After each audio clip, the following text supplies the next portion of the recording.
आइए दो चीज़ें और दिखा दूँ। वतवासौ बिल हक़्क़ि वतवासौ बिस सब्र। तुम्हारे मुंह पे तुम्हारी जैसी, हमारे मुंह पे हमारी जैसी, ये नहीं है इस्लाम में।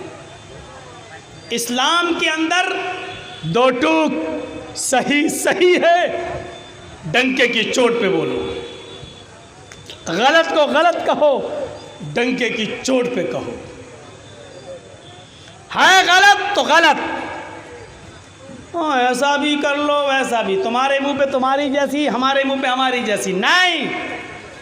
वतवासौ बिल हक़, हमेशा हक बात कहो।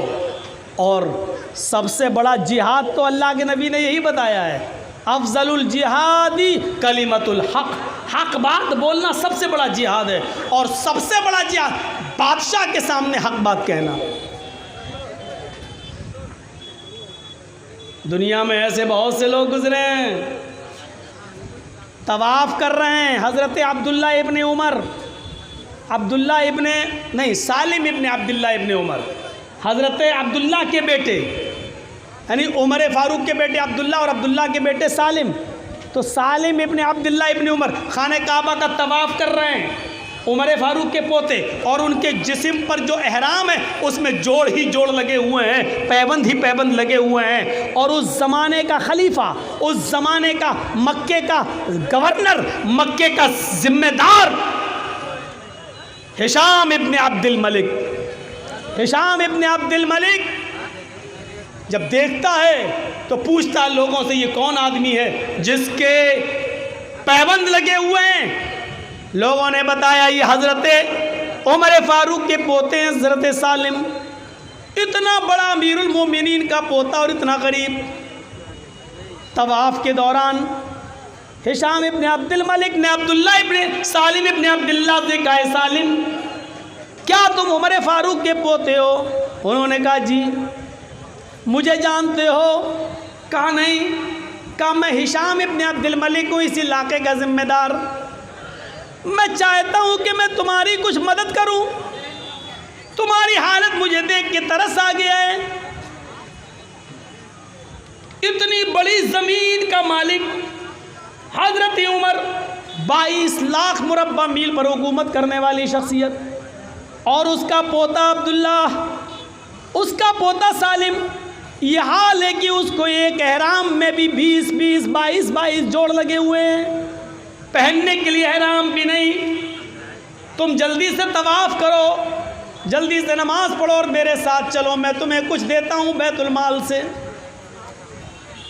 हज़रत सालिम इब्ने अब्दुल्ला मुस्कुराते हैं और मुस्कुरा कर कहते हैं, नी ला अस्तही मिनल्लाहि अन असला फी बैतिही गैरा।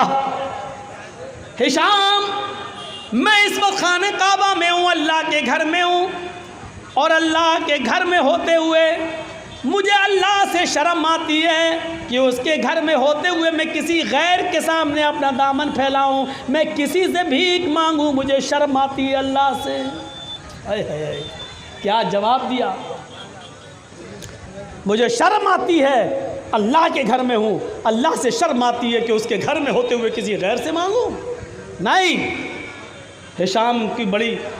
अब नीतीश हमसे अगर कह दें कि जर्जी साहब बोलो मांगो, क्या मांगते हो? मैं पूरे बिहार का मालिक हूँ, बोलो क्या चाहते हो? तो हम तो ऐसी ऐसी चीज़ें मांग लेंगे कि भाई उसके पास से क्या जा रहा है, दे देगा। गौर करो सालिम इब्ने अब्दुल्ला ने क्या कहा, अल्लाह के घर में अल्लाह से शर्म आती है कि उसके घर में होते हुए किसी गैर से मांगो। तो कितनी बड़ी इंसल्ट हो गई। खाने काबा का तवाफ़ पूरा हो गया, हज़रत सालिम ने 2 रकात नफिल नमाज भी पढ़ी मकाम इब्राहीम पर। फिर दोनों हाथों को उठाया, रफ़ा यदैहि लस्समा, दोनों हाथों को उठाकर उन्होंने अल्लाह से दुआ भी मांगी। हिशाम देख रहा है कि सालिम इब्ने अब्दुल्ला दुआ मांग रहे हैं। दुआ मांग कर जब ये बाहर निकलते हैं तो हिशाम इब्ने अब्दुल मलिक चौराहे पर एक रास्ते में इनको पकड़ लेता है और कहता है, अल-आन खरजत मिन बैतिल्लाह फसअल आए सालिम, ये तो अल्लाह का घर नहीं है। अल्लाह के घर में शर्म आ रही थी किसी गैर के सामने दामन फैलाने में। ये तो अल्लाह का घर नहीं है, ये तो बाज़ार है और मैंने तुम्हें सड़क पर पकड़ा है। चलो मेरे साथ, तुम क्या मांगते हो, तुम्हें किस चीज़ की ज़रूरत है, आओ मैं तुम्हारी ज़रूरत पूरी कर दूँ। तुम उमर फारूक के पोते हो। हज़रत सालिम इब्न अब्दुल्लाह यहाँ पर भी मुस्कुराते हैं और कहते हैं, क्या मेरी ज़रूरत पूरी करोगे? अम मिन हवाइज दुनिया अम मिन हवाइज आखिरा, मेरी आखिरत की ज़रूरत पूरी करोगे या दुनियावी? हिशाम कहता, आखिरत में तो कोई किसी के काम नहीं आएगा। मैं किसी को जन्नत जहन्नम तो नहीं दे सकता हूँ, आखिरत की ज़रूरत तो पूरी नहीं कर सकता हूँ।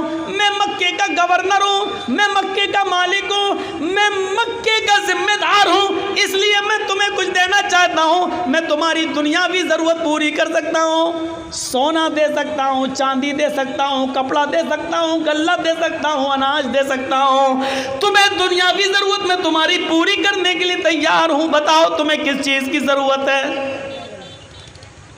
ओह, तो तुम मुझे दुनिया दोगे? हाँ, अच्छा। हाय हिशाम, तुम्हें मालूम नहीं है कि खाने काबा के बाद तवाफ़ करने के बाद मैंने क्या किया? हिशाम कहता, मुझे मालूम है, तुमने 2 रकात नमाज पढ़ी। आए हिशाम, तुम्हें मालूम नहीं है कि 2 रकात नमाज पढ़ने के बाद मैंने क्या किया? हिशाम कहता है, मुझे मालूम है, नमाज पढ़ने के बाद तुमने अपने दोनों हाथ उठाकर अल्लाह से दुआ मांगी है।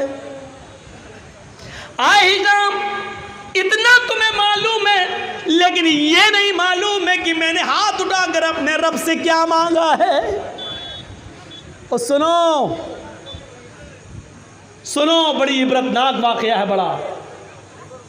हिशाम कहता, हाँ मुझे ये नहीं मालूम कि तुमने अपने रब से क्या मांगा। ये मालूम है कि तवाफ़ किया है, ये मालूम है तवाफ़ के बाद 2 रकात नमाज पढ़ी है, ये मालूम है कि नमाज के बाद दुआ मांगी है, लेकिन ये नहीं मालूम कि दुआ में क्या मांगा।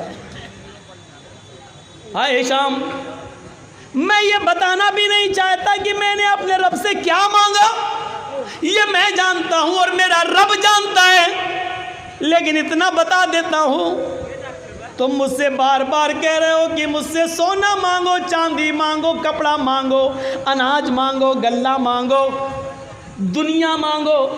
तुम मुझसे बार बार कह रहे हो कि मुझसे ये मांगो। मेरी हालत देखकर, मेरे कपड़े देखकर, मेरा हिराम देखकर बार बार कहते हो मैं दुनिया की ज़रूरत पूरी कर दूँ।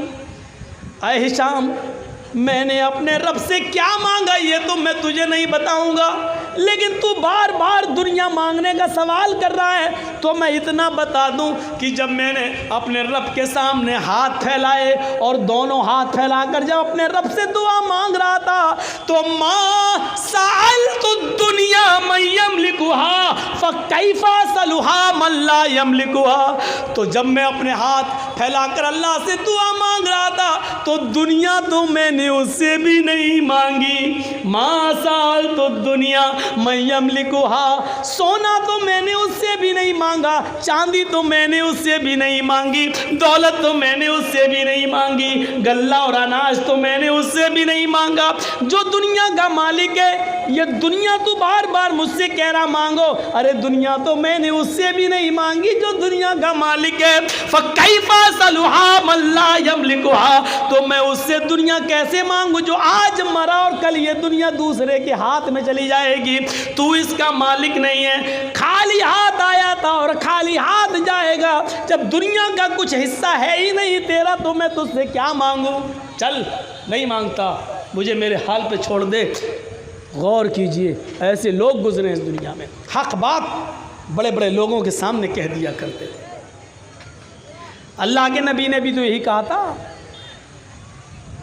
ये काफिर सूरज उखाड़ के लाए मेरे दाहिने हाथ पे ला के रख दें, चांद तोड़ कर लाए और बाएं हाथ पे ला के रख दें, ऐसा कर नहीं सकते। लेकिन ऐसा कर भी डाले, दाएं और बाएं हाथ में लाकर रख दे, ये तो मुमकिन है। लेकिन मैं हक कहने से रुक जाऊं और दावत हक से चूक जाऊं या छोड़ बैठूं, ये मुमकिन नहीं है। अरे मेरे चचा, चचा ने बुलाया था ना अबू तालिब ने, बेटे ये तुम्हें मार डालेंगे, कत्ल कर देंगे, छोड़ दो इनको, इनके हाल पर तुम दावत व तबलीग मत करो। तो क्या कहा था चचा जान, आप प्रेशर बना रहे मेरे ऊपर, मेरे बेटे मेरे ऊपर इतना बोझ मत डालो कि मैं बर्दाश्त न कर सकूं। तुम्हें कोई छेड़ेगा मारेगा तो सबसे पहले तुम्हारा ये चचा अबू तालिब गिरेगा, उसको तकलीफ होगी। मेरे ऊपर इतना बोझ मत डालो कि मैं बर्दाश्त न कर सकूं। तो क्या कहा चचा जान, अगर आज आप अपना हाथ मेरे सर से उठा रहे तो उठा लीजिए, मेरे सर पर अल्लाह का हाथ है, उसकी मदद है मेरे ऊपर, मेरे साथ। चचा अगर ये काफिरीन मक्का सूरज लाए 9 करोड़ 30 लाख मील की बुलंदी पर, लेकिन ये ले आए चांद 2,40,000 मील की ऊंचाई पर, ये ले आए दाएं और बाएं हाथ पर लाकर रख दें, ये तो करना इनके लिए मुमकिन है, लेकिन मैं बाज आ जाऊं ये मुमकिन नहीं है। यानी अल्फाज दीगर, सुई के सुराख से ऊंट दाखिल नहीं हो सकता, लेकिन अगर ऊंट दाखिल हो जाए ये तो मुमकिन है, ये तो हो सकता है, लेकिन मैं अल्लाह की दावत छोड़ दूं और दीन हक से बाज आ जाऊं ये मुमकिन नहीं है। मैं नहीं छोड़ सकता, मैं ऐसा नहीं कर सकता।